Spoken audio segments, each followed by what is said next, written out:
Hey everyone, welcome back to my channel. My name is Shantae and this is Booked with Shantae. Today I am going to be discussing my March maybes, so let's go ahead and get into it.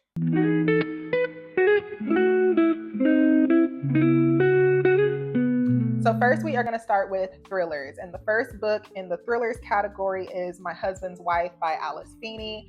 I am so excited to read this book and I got to get to it this month. I've been hearing so many people talk about it. The summary sounds really good and I'm just excited. But this is about a woman who returns from a run to find her key doesn't work, a stranger is in her home, and her husband claims the new woman is his wife. Like, that just sounds so good and I'm so excited to get into it. So that is one of the thrillers that I'm pretty sure I am going to read. That is book number 1 for the thrillers. The next book is Society of Lies by Lauren Ling Brown. This is about Maya, and she returns to Princeton for her sister Naomi's graduation, only to find her dead in a suspected accident. Suspecting foul play, Maya uncovers that Naomi is involved in the same exclusive, sinister, secret society, that's a tongue twister, that tainted her own past. I haven't really heard anyone talking about it, so I don't really know much more about it than the summary. I don't know everyone's general consensus of it that has read it. So I'm going into this pretty much sight unseen. So this should be a good one. Next, I would like to read The Intruder by Frieda McFadden. Really haven't heard too many people actually talking about it, but I feel like most people have probably read it. And before I put together this little summary of what I looked up, I didn't even know the book was about this. I was just going to read it because it's a Frieda McFadden book. But it's about a woman living alone in a remote New Hampshire cabin. As a violent storm hits, she discovers a bloody, knife-wielding teenager hiding in her tool shed, leading to a tense, claustrophobic night of secrets and survival. I don't really know how I feel about isolated settings, so I'm interested to see exactly what they mean by like isolated. And lastly, in thrillers, I want to read None of This Is True by Lisa Jewell. I have never read anything from her, but I've seen comments about this book and about this author and that she has really good twists. So this is about Alex, a popular podcaster who meets her birthday twin, Josie, at a pub. Josie inserts herself into Alex's life, becoming the subject of her new podcast, but soon reveals dark, unsettling secrets and manipulative behavior, endangering Alex and her family. So that sounds really good. I love a story or a theme of someone just imposing or someone becoming obsessed with someone and kind of stalking their life. So that sounds like something I will really enjoy. Moving on to fiction, I have a mix of historical fiction, literary fiction, and women's fiction. So all of this is just fiction. The first book is Keeper of Lost Children. I know everybody is talking about this book currently, and I have no doubts that I'm actually going to like this. I recently joined a virtual book club, and this is the book club book choice of the month. This is a historical fiction which tells the story of mixed race children abandoned in post-World War II Germany. The next book is The Girls Who Grew Big by Leila Mottley. And this follows 16-year-old Adela, who is sent to a small town in Florida by her parents after becoming pregnant. She finds a tight-knit, outcast community of young mothers. With it being also Women's History Month, I felt like I was in the mood to kind of read like some women's stories and mother stories. I am a mother. I have a daughter, so I'm really into books that talk about that, like mother-daughter stories. It's been on my list for a while, so I figured this would be a good month to hopefully get into that. The next book is House of Eve by Sadeqa Johnson. And again, I know I'm probably late to the party on this one as well. So many people have talked about this book and I've heard nothing but good things about it. I actually read Fallen Grace, and it's a short story. I listened to it on audio last month. From what I saw online, and other people confirmed it once I posted about it, that story follows Bubbles from House of Eve and kind of where she ends up. So I guess I'm kind of doing it backwards, but I'm excited to get into this one. Fallen Grace was so good. Like, I wanted more from that book. It was way too short. And this follows two Black women navigating societal, racial, and class pressures whose lives unexpectedly collide. 15-year-old Ruby seeks a future beyond poverty, while college student Eleanor battles infertility and high society pressure, both facing life-altering choices regarding motherhood and ambition. And lastly, in fiction, I hope to get to Grown Women, and again, just a multi-generational story about mothers and daughters, multi-generational novel exploring the complex, often fractured relationships between 4 generations of Black women as they navigate motherhood, trauma, and healing. This sounds so good. It sounds right up my alley. So hopefully that is one that I can get to. So with this being a month that I want to kind of expand my taste and step out of my comfort zone a little bit, I actually have quite a few romance books on my list. When I read romance, I like reading about characters that are unique. I don't like reading stories where the characters are kind of the same, it's just a different book, like stereotypical characters, or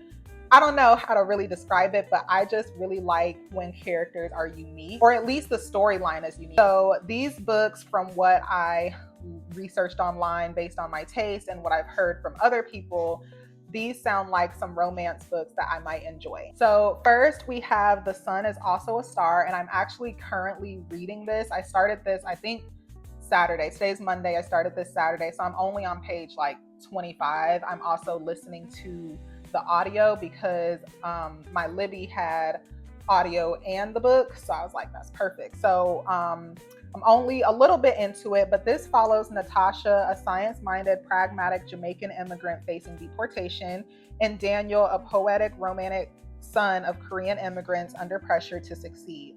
Over a single pivotal day in New York City, their opposing views on love and destiny collide as they fall in love while battling against time and fate. Not something I would probably typically pick up, but I'm glad I did because I am enjoying it. I'm enjoying the story, the characters so far I'm enjoying. Next, I have Get a Life, Chloe Brown. This is following Chloe, a chronically ill web designer with fibromyalgia, who, after a near-death experience, decides to get a life by checking off a list of daring, rebellious activities. She enlists the help of her gruff, artistic building superintendent, Red, leading to a slow burn romance, self-discovery, and overcoming past traumas. We have a unique female main character, and I'm excited to see how this story unfolds.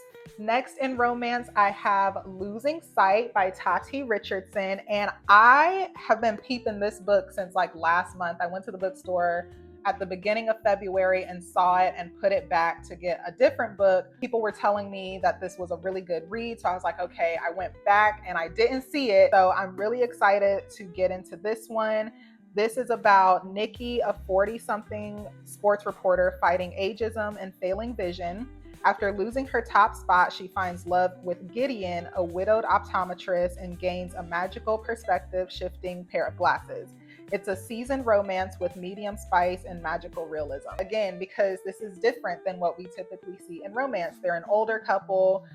She's dealing with things like, ageism, losing her sight, things we don't typically see when it comes to 20-somethings or 30-something-year-olds. So this should be a really fun read, and I'm excited to get into it. And lastly, in romance, we have Dating After the End of the World by Geneva Rose. And this book is really different than anything I probably would have picked up. So this is a post-apocalyptic enemies to lovers romance where Casey, a doctor, returns to her doomsday prepper father's compound after a viral outbreak. She must navigate survival, zombies, and a forced living situation with her former high school bully, Blake.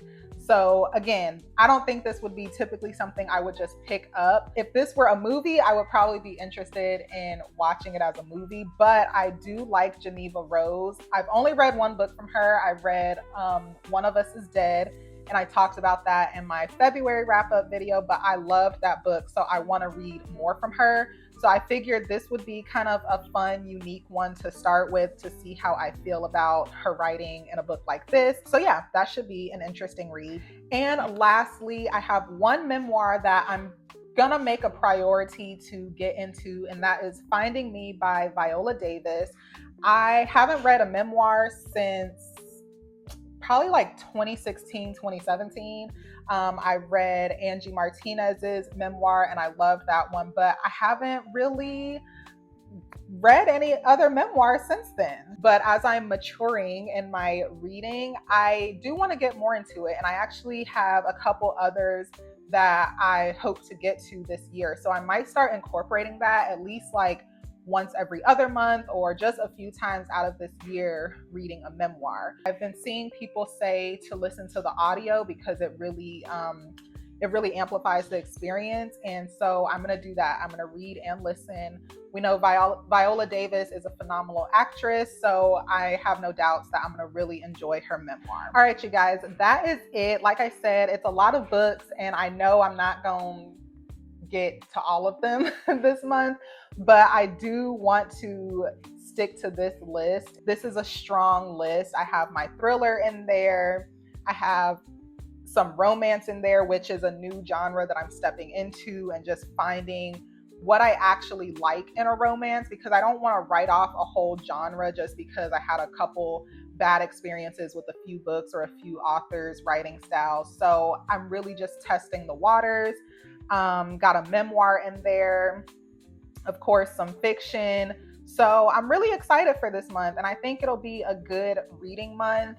I want to just take my time and really soak in everything I'm reading without feeling rushed or pressured. So I guess we will figure out in my March wrap up which books made the cut and how I felt about them. If you guys enjoyed this video, please be sure to like, comment, and subscribe so you don't miss future videos.